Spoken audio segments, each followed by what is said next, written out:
Dans un petit village reculé, niché au cœur d'une forêt sombre, les habitants racontaient des histoires terrifiantes sur un être connu sous le nom de tueur en bois. Ce n'était pas un tueur ordinaire. On disait qu'il était fait de branches tordues et de troncs d'arbres, animés par une force maléfique. Les anciens du village affirmaient qu'il sortait la nuit, cherchant ceux qui osaient s'aventurer trop près de la lisière de la forêt. Un soir d'hiver, une jeune fille nommée Camille, intriguée par les légendes, décida de braver les avertissements.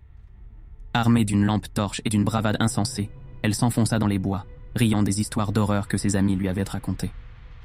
Mais alors qu'elle avançait, la lumière de sa lampe commença à vaciller et un frisson glacial parcourut son échine. Soudain, elle entendit un craquement, comme si quelque chose se déplaçait parmi les arbres. Camille s'arrêta, son cœur battant la chamade. Elle tourna la tête mais ne vit que l'ombre des branches s'étendant dans la pénombre. Puis, un murmure léger, presque inaudible, parvint à ses oreilles. « Camille !» Terrifiée, elle réalisa que personne ne connaissait son nom dans ces bois. Elle sprinta en direction du village, mais la forêt semblait s'étirer à l'infini, l'entravant à chaque pas. Les arbres se resserraient autour d'elle, et chaque craquement résonnait comme un avertissement. Elle se retourna, et là, dans l'obscurité, elle distingua une silhouette couchée sur le sol, faite de bois tordu et de feuilles mortes.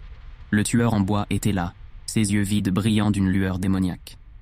Camille comprit alors que les histoires n'étaient pas que des légendes. Elle se mit à courir, mais ses jambes semblaient lourdes, comme si le sol lui-même l'entravait. Elle entendit un rire sinistre résonner dans les arbres, se moquant de sa peur. Finalement épuisée, elle trébucha et tomba au sol. Le tueur en bois s'approcha, ses branches s'étirant vers elle comme des doigts décharnés. Dans un dernier élan de désespoir, elle hurla, mais son cri fut étouffé par le murmure des feuilles. Le lendemain, le village se réveilla, mais Camille avait disparu. Seules quelques branches brisées et une lampe torche abandonnée restaient.